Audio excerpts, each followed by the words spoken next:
আমার প্রিয় ক্লাস 9-এর ছাত্রছাত্রীরা, তোমাদের সবাইকে স্টাডি ফর এডুকেশন চ্যানেলে স্বাগত জানাই। তোমাদের ক্লাস 9-এর খুবই গুরুত্বপূর্ণ একটি বিষয় হলো জীবন বিজ্ঞান। তোমাদের জীবন বিজ্ঞানের দ্বিতীয় অধ্যায় জীবন ও সংগঠনের স্তর, levels of organisation of life. আজ আমি তোমাদের কাছে নিয়ে এসেছি এই অধ্যায়টি খুবই গুরুত্বপূর্ণ 41টি ছোট প্রশ্ন, এবং তার মধ্যে আমি বেশিরভাগ প্রশ্নেরই আমি উত্তর তোমাদের লিখিয়ে দেব। আশা রাখি ভিডিওটি তোমাদের খুবই উপকারে আসবে। আমি তোমাদের প্রথম অধ্যায়ের ভিডিও আগে দিয়ে দিয়েছি, তার লিঙ্ক তোমরা পেয়ে যাবে এই ভিডিও ডেসক্রিপশন বক্সে। এছাড়া স্ক্রিনের ডান দিকের ওপরে আমি দিয়ে দেবো। এছাড়া ভিডিও শেষে এন্ড স্ক্রিনেও তোমাদের প্রথম অধ্যায়ের জীবন বিজ্ঞানের আমি প্রশ্ন উত্তরের ভিডিও ডিপি দিয়ে দেবো, সেখানে ক্লিক করলেও তোমরা ভিডিওটি পেয়ে যাবে। তাতেও যদি তোমাদের অসুবিধা হয় আমাকে কমেন্ট বক্সে লিখে জানিও, আমি তার উত্তর তোমাদের দিয়ে দেবো বা সেই ভিডিওর লিঙ্ক তোমাদের দিয়ে দেবো। আশা রাখি ভিডিওটি তোমাদের খুবই ভালো লাগবে। তোমরা ভিডিওটি প্রথম থেকে শেষ অবধি দেখো। আর তুমি যদি আমার চ্যানেলে নতুন হয়ে থাকো, চ্যানেলটি সাবস্ক্রাইবের সঙ্গে বেল আইকনটা প্রেস করে দিয়ে স্টাডি ফর এডুকেশনে বন্ধু হয়ে যেও, কারণ এইভাবে আমি তোমাদের ভিডিও দিতেই থাকবো। তাহলে এসো দেখে নিই আমাদের প্রথম প্রশ্ন একটি পলিস্যাকারাইড হলো গ্লাইকোজেন, একটি খনিজ অ্যাসিড নাইট্রিক অ্যাসিড। এটা তোমাদের এমসিকিউতেও আসতে পারে, সেখানে তোমাদের 4টি করে অপশান থাকবে। এছাড়া এসএকিউতেও আসতে পারে। ক্ষুদ্র অণু জৈবিক উপাদান হলো ফ্যাটি অ্যাসিড। 4 প্রশ্ন, একজন সাধারণ মানুষের দৈনিক নিঃশ্বাসের সঙ্গে কতটা জল নির্গত হয়? 300 মিলিলিটার। অ্যামাইনো অ্যাসিড কার একক? প্রোটিনের একক। পেপটাইড বন্ধনী দ্বারা যুক্ত থাকে অ্যামাইনো অ্যাসিড। এইভাবে প্রশ্ন থাকতে পারে, অ্যামাইনো অ্যাসিড কোন বন্ধনী দ্বারা যুক্ত থাকে? পেপটাইড বন্ধনী দ্বারা। অপরিহার্য ফ্যাটি অ্যাসিড হলো লিনোলেনিক অ্যাসিড। ফ্যাটে দ্রাব্য ভিটামিন নয়, সেটি হলো ভিটামিন সি। অ্যাডেনিনের এর সঙ্গে থাইমিনের টি কয়টি বন্ধনী দ্বারা যুক্ত? 2টি। ডিএনএতে থাকে না ইউরাসিল। ট্রিপ্টোফ্যান অ্যামাইনো অ্যাসিড থেকে উৎপন্ন ভিটামিন হল নিকোটিনামাইড। 12 প্রশ্ন, একটি অসম্পৃক্ত fatty acid oleic acid. Glucose plus fructose মিলে তৈরি হয় সুক্রোজ। বার্লিতে থাকে মল্টোজ। কোন ভিটামিনের অভাবে বন্ধ্যাত্ব রোগ লক্ষণ প্রকাশ পায়? Vitamin E. রাইবোফ্ল্যাভিন হল ভিটামিন B2। কোন খনিজের অভাবে শিশুদের রিকেট রোগ হয়? ক্যালসিয়াম। লৌহ এফি অর্থাৎ আয়রনের কাজ হল হিমোগ্লোবিন গঠন। রোডোপসিন নামক রঞ্জক গঠন করে ভিটামিন এ। একক পর্দাবৃত কোষীয় অঙ্গাণু হল লাইসোজোম। অক্সিজোম দেখা যায় মাইটোকন্ড্রিয়ায়। বিভিন্ন খাদ্যবস্তুর সঞ্চয় ভাণ্ডার হিসাবে কাজ করে গলগি বডি। এটা খুবই ইম্পর্টেন্ট যে আমাদের বিভিন্ন খাদ্যবস্তুর সঞ্চয় ভাণ্ডার হিসাবে কে কাজ করে এবং তার বিষয়ে লেখো, তার বৈশিষ্ট্য লেখো। তখন তোমাদের গলগি বডি বিষয় লিখতে হবে। অর্থাৎ গলগি বডি তোমাদের ডিরেক্ট প্রশ্নতে না দিয়ে এইভাবে ঘুরিয়েও কিন্তু প্রশ্ন আসতে পারে। 23 প্রশ্ন, কোন কলার কোষগুলি মৃত? স্কেরেন কাইমা। আরেকটি হলো তোমাদের জীবন বিজ্ঞানে খুবই গুরুত্বপূর্ণ বিষয় হলো আঁকা, চিত্র অঙ্কন। তোমাদের কিন্তু আঁকা প্র্যাকটিস করতে হবে। যখন তোমরা বড় প্রশ্নের উত্তর লিখবে, 5 মার্কসের উত্তর লিখছো, তখন যদি তোমাদের বইয়ের মতো এখানে এঁকে দিলে, পেন্সিল দিয়ে এঁকে পেন্সিল আর স্কেল দিয়ে বক্স করলে, কি আঁকলে নিচে তোমরা লিখে দিয়ে লেবেল করে দিলে এবং পাশে তোমরা লিখলে, তাহলে কিন্তু তোমাদের উত্তরের মান অনেক উন্নত হবে। এবং এখন থেকেই তোমরা এইভাবে যদি প্র্যাকটিস করো, তাহলে মাধ্যমিকের সময়ও কিন্তু ইহা অভ্যেস হয়ে যাবে, তাহলে তোমাদের নম্বর খুব ভালো হবে। 24 প্রশ্ন, কোন কলা যান্ত্রিক আঘাত থেকে রক্ষা করে? আবরণী কলা। গ্লুকাগন খরিত হয় অগ্নাশয় থেকে। রেনিন ও এরিথ্রোপয়েটিন খরিত হয় বৃক্ক থেকে। রসের উৎসতে সহায়তা করে জাইলেম। প্রোজেস্টেরন হরমোন নিঃসৃত হয় ডিম্বাশয় থেকে। এরপরে একটু বড় প্রশ্ন দেখে নিই, এসএকিউয়ে আসতে পারে।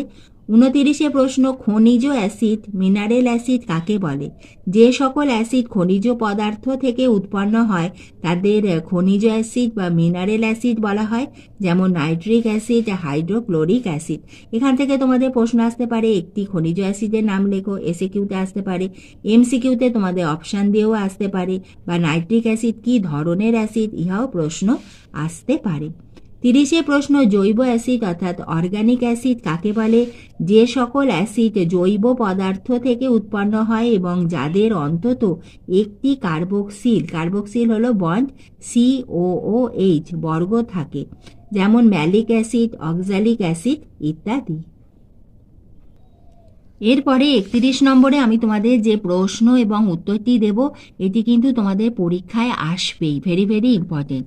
সেটি হলো DNA deoxyribonucleic acid ও আরএনএ রাইবো নিউক্লিক অ্যাসিডের মধ্যে পার্থক্য। আমি তোমাদের এখানে ফুল ফর্মটা লিখে দিয়েছি, কারণ অনেক সময় আমাদের ফুল ফর্মটাও আসে, যে ডিএনএর পূর্ণ যে শব্দ বা ডিএনএ যে ফুল ফর্ম সেটি তোমরা লেখো, আরএনএ ফুল ফর্ম লেখো।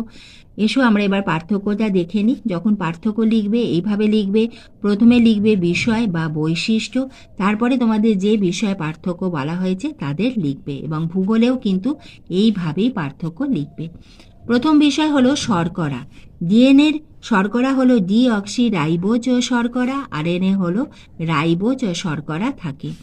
দ্বিতীয় যে বিষয় সেটি হলো গঠন। ডিএনএর হলো দ্বিতন্ত্রী এবং পেঁচানো সিঁড়ির মতো, আরএনএ একতন্ত্রী এবং রেখাকার। তৃতীয় বিষয় হলো অবস্থান। সেখানে ডিএনএতে হলো প্রধানত কোষের নিউক্লিয়াস স্থিত ক্রোমোজোমে থাকে এবং আরএনএর হলো প্রধানত কোষের সাইটোপ্লাজমে থাকে। 4 নম্বর যে বিষয় সেটি হলো নাইট্রোজেন বেস।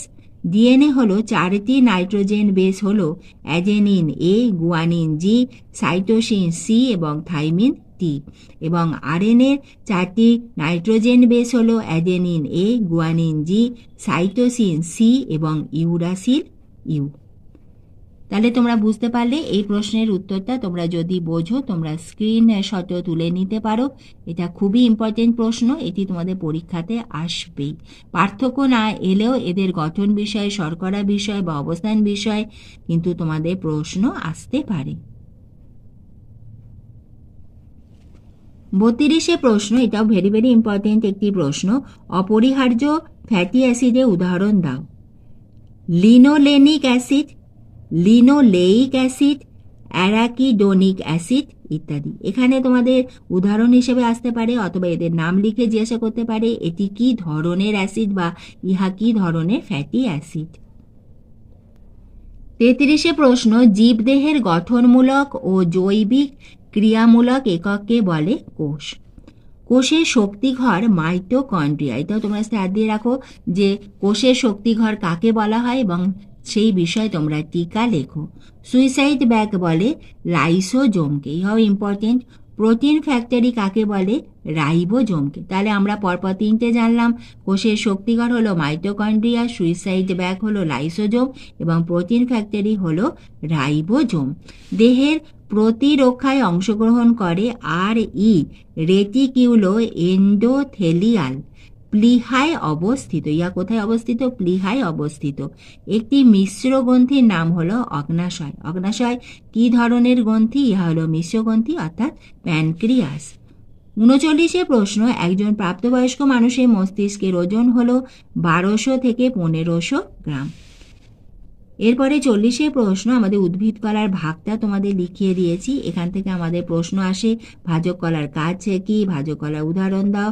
এরপরে ভাজক কলার বৈশিষ্ট্য, স্থায়ী কলার সঙ্গে ভাজক কলার পার্থক্য, এই ধরনের বিভিন্ন প্রশ্ন আসে।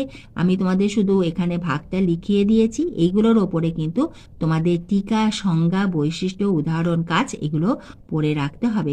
এটা তোমাদের বইতেই আছে, তাই আমি লিখিয়ে দিইনি। আমাদের উদ্ভিদ কলার 2টি ভাগ আছে, ভাজক কলা এবং স্থায়ী কলা। স্থায়ী কলার আবার 2টি ভাগ, সরল এবং জটিল স্থায়ী কলা। সরল স্থায়ী কলা কি কি? Parenchyma, collenchyma, স্কেরেনকাইমা। আর জটিল আমাদের স্থায়ী কলা হলো জাইলেম এবং ফ্লোয়েম, এগুলি কাজ কিন্তু পড়ে রাখবে এবং তার সঙ্গে বৈশিষ্ট্য খুবই গুরুত্বপূর্ণ, এখান থেকে তোমাদের প্রশ্ন আসবেই।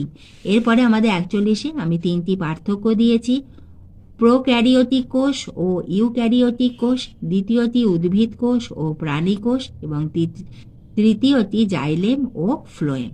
আমি তোমাদের পার্থক্যগুলো লেখাইনি, কারণ প্রতিটি বইতেই পার্থক্য রয়েছে, সেজন্য আমি আর লিখিয়ে দিইনি। তাতেও তোমাদের অসুবিধা হলে আমাকে কমেন্ট বক্সে যদি লিখে জানাও, আমি তোমাদের উত্তরগুলি লিখিয়ে দেব। এছাড়া এখানে যে আমাদের বিভিন্ন যে সরল কলা রয়েছে তাদের মধ্যেও অনেক সময় আমাদের কাজ বিষয় বা তাদের অবস্থান বিষয় বা বৈশিষ্ট্য বিষয় আমাদের পার্থক্য এসে থাকে। এটা পড়লেই তোমরা যদি এর বৈশিষ্ট্য এবং অবস্থান কাজ পড়ো, তাহলেই তোমরা পার্থক্য লিখতে পারবে। তাহলে আজ আমি তোমাদের জীবন বিজ্ঞানের দ্বিতীয় অধ্যায়ের খুবই গুরুত্বপূর্ণ 41টি প্রশ্ন আমি তোমাদের দিয়ে দিলাম। আশা রাখি ভিডিওটি তোমাদের খুবই উপকারে আসবে। আর তোমাদের প্রথম অধ্যায়ে ঠিক এইভাবে প্রশ্ন উত্তর সবই আমার দেওয়া আছে, তার লিঙ্ক তোমরা পেয়ে যাবে এই ভিডিও ডেসক্রিপশন বক্সে। এছাড়া ভিডিওর শেষে এন্ড স্ক্রিনেও আমি ডিপি দিয়ে দেবো, সেখানে ক্লিক করলে তোমরা ভিডিওটি পেয়ে যাবে। ভিডিওটি ভালো লাগলে একটা লাইক করে দিও, বন্ধুদের শেয়ার করে দিও। এইভাবে আমি তোমাদের ভিডিও দিতেই থাকবো, তোমরা লক্ষ্য রেখো।